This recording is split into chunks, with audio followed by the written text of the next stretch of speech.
Elina Tebol, Feminine Intelligence: How Visionary Leaders Can Reshape Business for Good. For decades, leadership has been modeled on ideals of control, competition, and relentless performance, qualities long associated with the masculine. Sure, that mindset helped build global markets, but it's also left a trail of burnout, disconnection, and ecological cost. These approaches are no longer enough. Leaders have been taught to sideline soft skills like empathy, intuition, presence, and emotional depth. In other words, qualities we might call feminine. But what if these qualities are in fact the most essential traits of visionary leadership today? That's what this exploration of feminine intelligence is all about. Feminine intelligence invites a shift, not a rejection of capitalism, but a reimagining of it. In this blink, you'll discover how today's most effective leaders don't just dominate, they listen. They don't just strategize, they sense. And so can you. With insights from psychology, neuroscience, and coaching, anyone, regardless of gender, can access feminine intelligence to build trust, foster innovation, and navigate uncertainty with grace. What is feminine intelligence? In 2003, U.S. Army Lieutenant Colonel Chris Hughes led his squad down a street in Iraq. Soon, the town's residents began pouring out of their homes, surrounding his troops. Tension was mounting, and Hughes knew that any one of his soldiers could easily interpret a single hand gesture or quick movement as a sign of aggression, and open fire. But instead of escalating, Hughes did something shocking. He ordered his troops to kneel. For 2 full minutes, his men remained still and silent while the crowd watched. Slowly, the townspeople dispersed, and peace was restored without a single shot fired.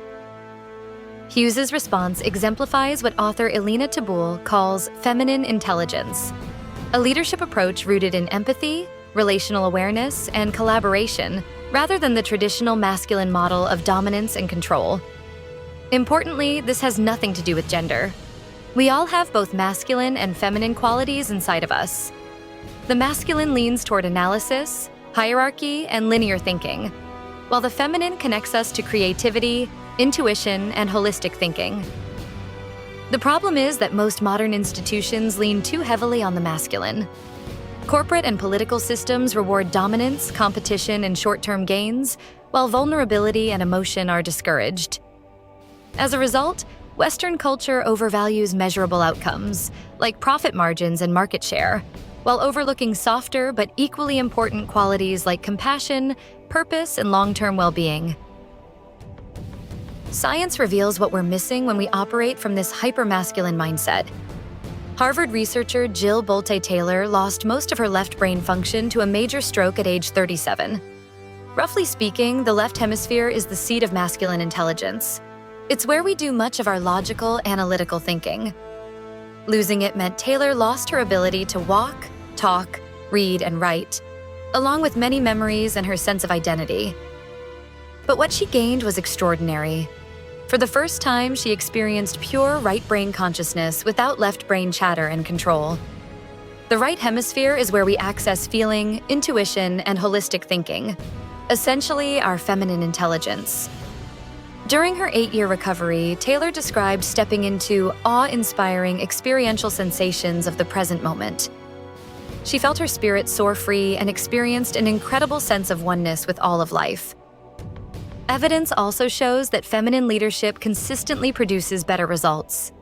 Research from the Council of Foreign Relations shows that when women participate in peace negotiations, agreements are 64% less likely to fail and 35% more likely to last at least 15 years. Countries led by women, like Finland, Denmark, and Iceland, consistently rank highest in global happiness reports. And in business, leaders who use more participative and collaborative styles invite greater creativity and diverse perspectives, which leads to better decision-making. The key lies in integrating both the masculine and the feminine instead of emphasizing just one. Truly effective leaders learn to hold seemingly contradictory qualities simultaneously: strength and kindness, decisiveness and empathy, discernment and inclusion.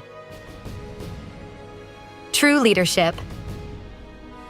In 1970, A study at Princeton Theological Seminary revealed a striking truth about leadership. Students preparing to deliver a talk on the Good Samaritan encountered a man slumped in a doorway, clearly in distress. Those who weren't in a rush stopped to help 63% of the time. But when told they were late, that number dropped to just 10%. Some even stepped over the man to get to their talk, on compassion. The lesson? When we're hurrying, we miss what matters. Busyness narrows our focus and blocks our capacity to perceive the deeper human and strategic dimensions of leadership. Truly effective leadership requires something slower and deeper: presence, reflection, and the ability to see the whole picture. That's where the true model comes in.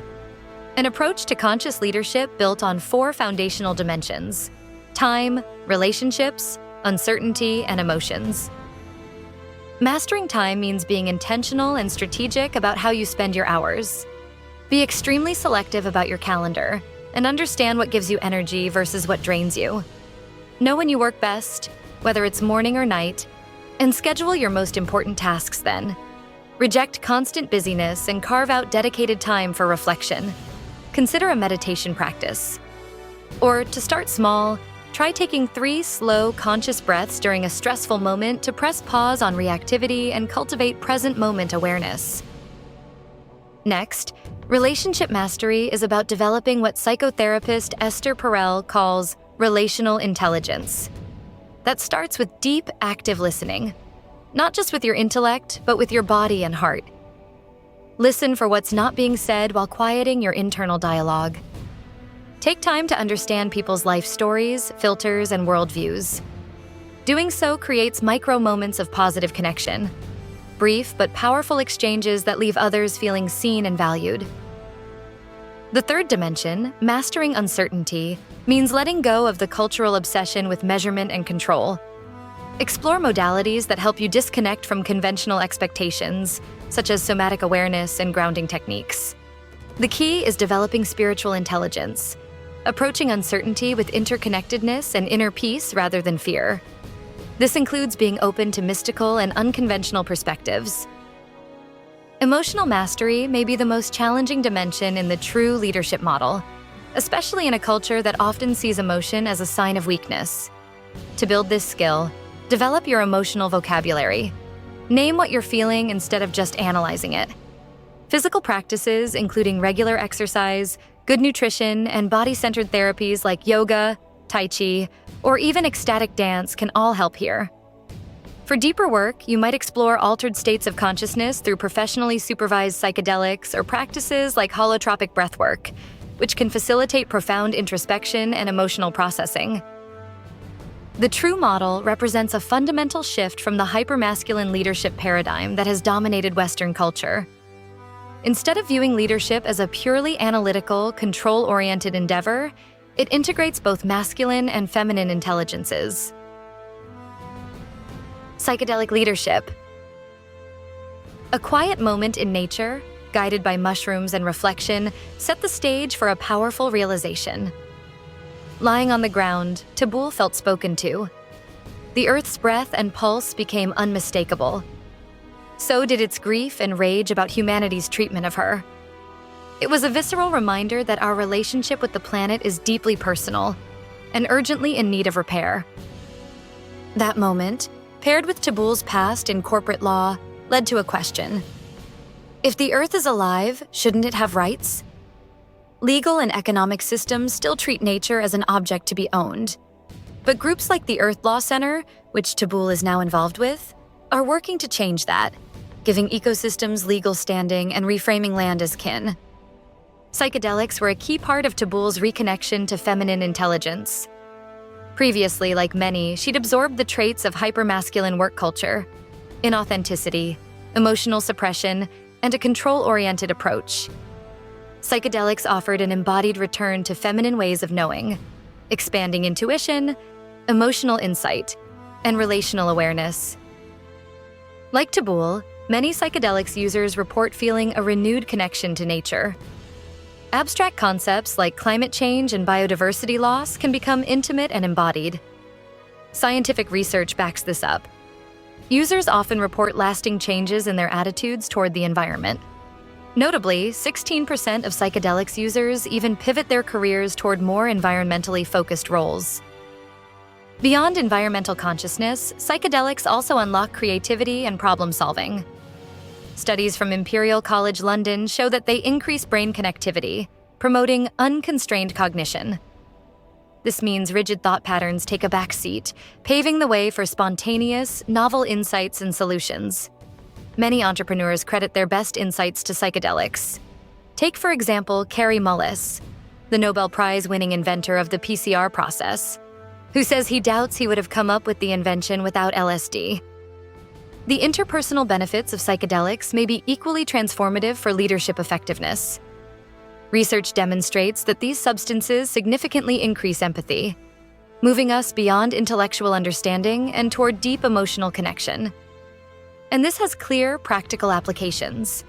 In 2021, a group of Palestinians and Israelis participated in an ayahuasca ceremony together.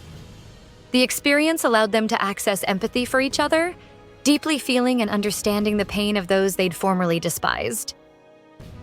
But before leaders can connect with others, they must face themselves. Psychedelics often surface repressed emotions, revealing the unresolved traumas that quietly shape behavior. With the right support, these moments become breakthroughs, leading to greater self-awareness, resilience, and integrity. Perhaps most powerfully, psychedelics awaken the spiritual intelligence mentioned earlier, establishing a sense of unity with all life. Leaders who cultivate this spiritual intelligence become better equipped to inspire others with wonder and awe, approaching uncertainty with humility rather than fear-based control.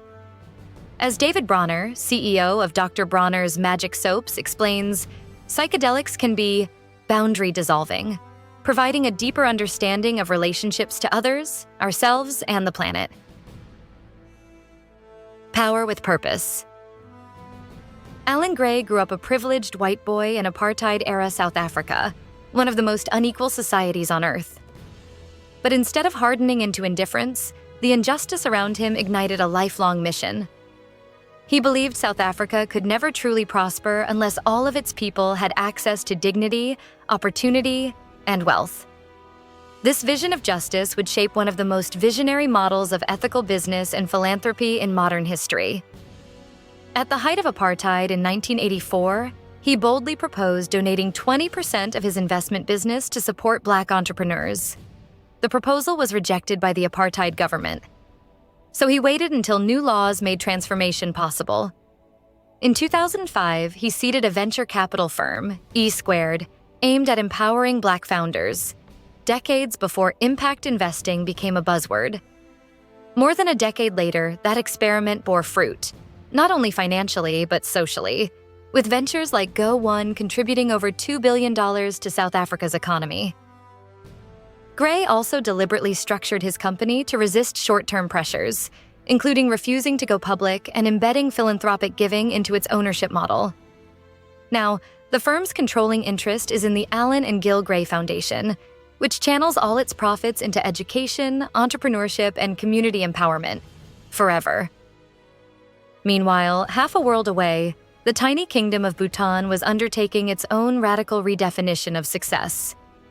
In 1972, when the country had almost no roads, electricity, or modern infrastructure, its king famously told a reporter that he wasn't interested in gross domestic product. Instead, he cared about gross national happiness. With that one sentence, Bhutan challenged the assumption that a nation's strength could be measured solely by its economic output. Eventually, the country even enshrined gross national happiness into its constitution. Where Gray focused on reimagining the internal architecture of a company, Bhutan scaled that principle to the level of national policy. It launched the world's first happiness index, measuring not just income, but also health, cultural vitality, and psychological well-being. Countries like New Zealand, Iceland, and Finland have since followed suit with well-being budgets and policy frameworks that prioritize quality of life alongside economic growth. Both stories, Gray's and Bhutan's, suggest something rare and important: that power can be wielded with conscience, not against it. Whether steering a firm or a nation, conscious leaders need to resist the gravitational pull of short-term metrics and dare to define value differently. They must prioritize relationships over returns, well-being over quarterly reports, and long-term flourishing over fast wins. In the end, both Alan Gray and Bhutan ask us to expand our imagination. What if we designed our businesses and nations to support wholeness, not just growth? What if we valued trust, time, joy, and dignity alongside returns? What if our organizations were built not just to extract value, but to regenerate it?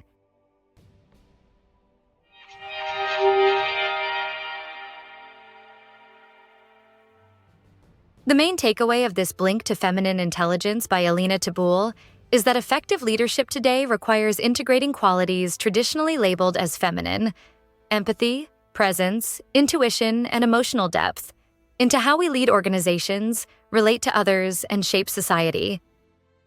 From corporate boardrooms to national governments, conscious leaders are moving beyond short-term gains and embracing well-being, creativity, and connection as strategic priorities.